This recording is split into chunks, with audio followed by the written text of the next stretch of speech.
We're here on the third segment where we're talking about senior housing with Isabelle Guarino. Before we get into anything, Isabelle, I'm so glad you're here for this third and final installment, although I'd love to talk to you even longer. But thanks for hanging out with us. I love it. Let's get into it. So the first one, we talked about cash flow as it relates to senior housing, and we're going to have you define that just really quickly, just to kind of summarize everything. And then the second was doing a conversion of senior housing, meaning making the senior housing. Let's say you have a single family residence and you want to really start making some money. You could turn it into a senior family home with, who knows, 5, 6, 7 people who are seniors who can hopefully line your pockets with cash flow. And then now we're going to talk about just in general that market, meaning senior housing. So, why don't we get into kind of summarizing the first two things we talked about, and then we'll get rocking. Yeah. Go ahead, So Isabelle. in the beginning, we talked about how the average cost of care in our country today is around $5,500 per month per resident. And because you're allowed to have somewhere between 6 and 16 residents in your home, depending on where you live across the country, most of these homes are cash flowing 10 grand a month or more on average for you as the owner of the real estate and operator of the business, which I only spend about 5 hours a week on my care homes. And that's what I show people how to do at the Residential Assisted Living Academy. We also talked about the 4 ways to get started. Like you mentioned, converting a single family home into an RAL. And you can do that through leasing a home to use for this, building custom from the ground up, converting a single family home, or buying an existing one, since there's 30,000 of these that already exist across our country today. How many? I didn't know that. How many? 30,000.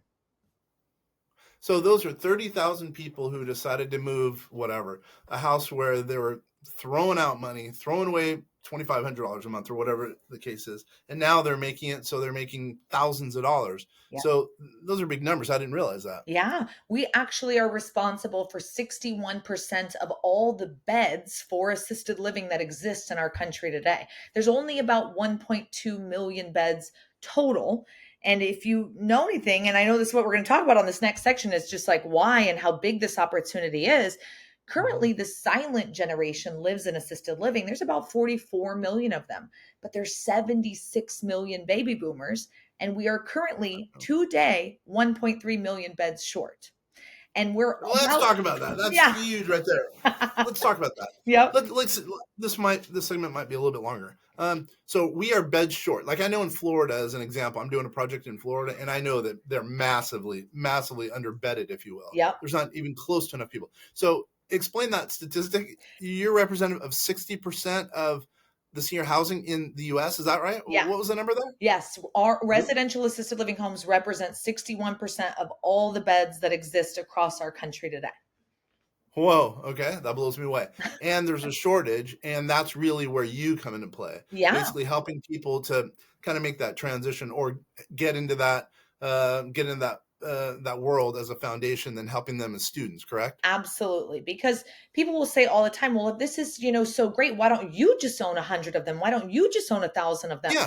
I could do that all day long, right? You could do that too, but I wouldn't even make a dent. If I spent every day for the rest of my life just opening one care home at a time, I wouldn't make a dent. The better use of my time is to encourage and impact other people, for all of us to own and operate at least one of these. So not only can you cash flow, but we also all have a place for our own loved ones to go if and when they ever need care and assistance, because I know what's out there is not good. I was thinking about that because, well, God forbid, hopefully my parents will never be in that situation. Obviously they will, but why not start a home, keep them in it, and then bring other people in it, and then therefore it could basically pay for itself and put some money in my pocket down the road. Absolutely. And I can control their situation. Absolutely. That's exactly why we got started. My grandmother needed this, and that's what sparked the whole thing. All right, so let's talk about profit potential. Obviously, now we're talking about the third segment. We haven't talked about profit potential in this one. Let's go over some of the kind of nitty gritty. Why, answering the question, why senior housing? Obviously, we know there's a shortage, but let's talk about profit. Let's talk profit. Let's talk money. Let's say I own, making up a number, 5 of these, and then have 8 beds in each, just making up a number. How much theoretically could I be netting at the end of the day? I know that's a gross example, but I'm going to throw it out. Yeah, I would say if you're going to have 8 residents in the home, then you'll probably be somewhere around that seven to $10,000 a month. And if you had 5 of them, you'd be right under 50 grand. So that's a Mhm. definite possibility. In our training, we really focus on everyone having a 3 pack, 3 homes within 20 to 40 minutes of each other, because when you're going to do this, you're going to have caregivers who work shift work, usually a 10 or 12-hour shift. And it's kind of like a nurse, right? They're on 3, Okay. off 4, but they're not off those other 3 or 4. If you don't have a second home, they're working for Joe Schmo down the road, 3 or 4 days for you, 3 or 4 days for him. So if you have multiple homes, they get to stay in the same work culture and environment, right? You're not paying Mhm. overtime, and they're happy to do 3 or 4 shifts there, 3 or 4 shifts there, and it all kind of is a win-win. So it's easier the more you have, because you can share your resources, share your staff. And what you're talking about, these are 1099. No, they can be 1099 or W-2 employees, either one, right? Your caregivers would be W-2, your Mm. administrator would be 1099, because they're on call 24/7. So we don't want to pay them hourly. Oh, I see. I see. And plus, they can work for other vendors as well. Exactly. So give me some other. Wow. So right now I'm just seeing upside, but I should go into things wide open because again, a lot of the people who are watching, listening to this vast cast, if it's a webinar or whatever the case is, they're well heeled. But what are some of the downsides? Some of the things they should think about when really knowing that there's some downside. This might not work out. Yeah, I mean, this is a business that is surrounded with people, right? And whenever someone asks me what's the hardest part of this business, I say the hardest part of any business is people. And I'm Mm. actually not talking about the seniors. Most of the seniors are lovely and wonderful and they're non-issues. It is the Yeah. families who come with them, right? They have Yeah. high expectations. There's a lot of emotions involved. And this is a very expensive time of their life. We're dealing with the sandwich generation right now who have kids that they're still funding, because the world is very different these days. And there's not many people who are my age and younger who can actually take care of themselves out there. Mm. And then they have an adult loved one who now also needs them. And so they've got both of these pressures coming in. Everyone needs them. Everyone needs their money. There's a lot of financial, stuff happening right now. And so they come to Mhm. you and you say, hey, the rates in our home are 6 grand a month. And that's not unheard of. That's in some areas on the low end. And it's like, oh my gosh. And they're super upset or they feel a type of way. But what are the options? Are you going to quit your job and take care of mom or dad full time? You can't do that. Most people have to go to work these days. So it's a really interesting time in our country, because Mm. there's this massive silver tsunami of seniors. There's so many seniors who are going to need this. There's not enough beds. The people who are right there who have to usually pay for mom or dad to go into these care homes, they're being squeezed. And so it's just a really interesting mess of a situation. Mm. But why residential versus commercial deals? Why not buy I'm making this up, a small hotel? I'm not saying that our people could do that, but probably some of them can. But why not a small hotel versus a single family residence? For us, it really comes down to the quality of care. If you've ever had a loved one in a big box facility, like we talked about in an earlier segment, the typical ratio is 30 seniors to one caregiver in a big box facility. And Mm. so their care is trash, for lack of a better word. They're getting Mm. left for hours and hours and hours at a time. You'd be shocked at the stories I hear every Mm. single day of someone, oh, my call button, the battery went out and no one came to my room for 8 hours later. I, Oh my gosh. go ahead. Are you serious? Are you serious? Oh, yeah. People double diapered, UTIs, brain bleeds. They fell and broke their arm, had to army crawl to go get help. The care is terrible. We should be pissed that these facilities are even allowed to be open and running. As a country, this is not okay. And as human beings, this is not okay. So Yeah. we focus on residential assisted living because a 4-to-1 ratio, a 5-to-1 ratio, we have eyes on your loved one all the time. Mm. 24/7 care. It is a lot easier to manage a small amount. And We have a huge real estate opportunity in our country right now with the baby boomers graduating, Mhm. right? There's going to be a huge influx Yep. of real estate coming into the market. They Yep. control over 50% of the real estate in our country today. That's a huge opportunity. And half the people can't afford the real estate because they don't know what they do with it to cash flow. I sure know what I do with it. Mm. Buy more and more of these. And you, I think you personally said you had three, or is it your company has three? No, so my family. So when my dad passed, he passed them to me and my siblings.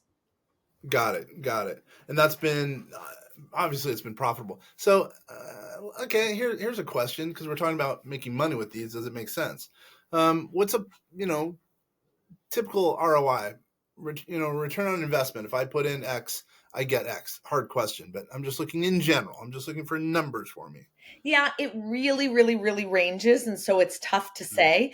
But Yep. most investors can look for at least a 12 to 15% ROI if you're looking to invest in someone who's going to do this. Yep. Then what about banks? Are banks more willing to help me because they know there's a shortage of beds, or no? When we work with our students and we create custom business plans and pro formas and all Mm. these different things to present to private money, hard money bank, USDA loans, SBA lenders, we can present a pretty good argument there for you so that you look very attractive as an investment. And it's not just looking attractive, you are attractive, right? My dad used to say this was the easiest thing I ever raised capital for. And a lot of our Mm. students have said the exact same thing because the reality is the cash flow is good, but most importantly, every single person that we talk to has an elderly loved one or a story that they can relate to. So it just makes sense. So since it makes sense, it's probably just like your dad was saying. It's easier to raise capital. Yeah. It's got to be easier to raise capital for this than it is whatever, I don't know, tax liens or buying a business, et cetera. Correct? Yeah, because it's Yeah. emotional, it's heartfelt, Yeah. right? Like, and also the reality is raise your hand if you're getting older or know someone who is, right? Like we're all aging, we're all going to deal with this to one degree or another. It is literally inevitable. The reality is every single person on planet Earth will get involved in senior housing one way or another. Either they're going to be writing the check for someone who's laying in the bed, or they're going to be laying in the bed themselves, or they could be owning and operating the real estate in the business, cash flowing and leaving a legacy for their family, not burdens, but blessings, a cash flowing business that anyone in the family could go into if they need care and assistance. And it just continues to go through generation to generation. Hmm. Yeah, so you've impressed me. There's no doubt. So, kind of, landing this plane. Why don't we go over some specifics about kind of your firm, what it's like to be a student, what it's like, what's the quote engagement like, and then finally how to get a hold of you. So I'm going to throw that out. There's a lot of things there, but to unwrap. But why not number one? Why not? Why you guys? Why RAL Academy? Yeah, well, pretty much everyone else who teaches and trains on this, number one, they usually are showing you how to live in the home and work in the home because about 80% of this industry is currently run mom and pop. So it's usually an immigrant from another country who came over. They have a heart for seniors. They live in the home, care for the seniors themselves, and kind of run it just out of the own goodness of their heart. They might cash flow, but that's not really why they got into this. They got into this because they love seniors. So Mm-hmm. we don't do that. We are showing you how to run this as a business professional, as an investor, as an entrepreneur. So that's really what sets us apart. Not only Mm-hmm. that, but the fact that we've been in the business for over 10 years, we do this ourselves. In our 3-day training, you literally drive by our homes so you can see them and really understand what this looks like from the inside out. We show you Mm-hmm. virtual video tours and really let you experience this from start to finish. Everyone who teaches and trains at our academy, they were past students. So they were in the class, they went out, got Smart. their own homes up and running, and now they're back to teach and train you how to do it too. And so it's really fun because they get to share their expert advice from what they learned along the way. And it's been a lot of fun. We're a family business. Like my dad owned it, passed it to me. I work with my siblings and some of my cousins and my uncles, and we really try to make all of our students become a part of the RAL family. Whether or not they open a care home, it's just a great opportunity to learn about a different investment strategy and Mm-hmm. probably where you and your loved ones are going to want to go if you ever need assisted living. Once you're aware of this, you're like, oh my goodness, I Yeah. knew there had to be something else and I didn't know what it was. And now I know, and that's where I want to go. So it's just a good educational event. And for our investors who are serious about getting started, it is the place to be. We've got thousands of successful students across the country in all 50 states. And we love sharing with people how to do this because it's such an impactful and heartfelt industry. Our company motto is to do good and do well. And so we love showing people how to be able to do that. I know. I love that. I love that. So a typical engagement. I'm kind of seeing between the lines. Basically, what you're saying is it's a student-teacher relationship. You have a bunch of online, I guess, tools, videos, et cetera, et cetera. Correct? Yep. Yep. And then at the same time, I can go there to Phoenix at one of the boots on the ground type of thing. That's probably every quarter. I gotta assume. Is that right? We host them 8 times per year, 8 3 day Oh, a fast lot. track Okay. training. Okay. Good. Yeah. Got it. So I can come there with all the questions I want, Yep. and then basically feel like you guys are hand holding me. Oh, yeah. We're going to walk you through A to Z so that you leave knowing exactly what to do. We do offer coaching and mentoring after the fact, but most of our students are pretty good with their real estate background coming in. We show them what to do and they've got it. Got it. Oh wow. Okay. I figured I'd have to bone up and probably borrow someone, but it sounds like that's not the case. It sounds like I could just kind of bone up on my own and just kind of go. If you want to, and if you want to be able to call us, 24/7 and have access to the whole team, we do have that available. So it's really a personal decision. Not everyone needs, that insurance policy. Some people say, I've done a million deals, I've been there, done that. I know how to raise capital. I know how to, deal with zoning and an HOA and this and that. And so they don't need as much help. But other people, we get a lot of medical professionals who come to the training as well. I And so bet. some our youngest student, he was 22 years old. He didn't even own his own home yet. He was living in an apartment when he got his care home up and running. That was the first piece of real estate he'd ever purchased. So we have students as young as 22, as old as 72. So it really just depends on where you are in your investing journey. I know I could say I know a couple or a few people who've gone to your who've signed up, and I know that specifically one dude who was ridiculously rich. He loved it, and this guy was he had some money behind him. He loved it. He said it really added value to him. So kudos to you. So if someone does want to join and be a student, how do they get a hold of you? Yeah, check out RAL101.com. You can sign up for our online course there or check out one of our live trainings. We have them about every 6 to 8 weeks. So we've got a couple events left this year and we'd love to see you in class. So RAL101.com. Awesome, ladies and gentlemen, this has been time for us to hang out with Isabelle Guarino. Truly, obviously, you can tell she knows what's going on when it comes to senior housing. It's a new industry, but man, they've really guided the industry, and it sounds like it's in good hands. So once again, this is Kenneth French with VastSolutionsGroup.com. Vast Voice. We're telling business secrets to entrepreneurs. Thank you for spending the time either watching or listening. It's been a complete pleasure, and hopefully, you're going to get rich from this.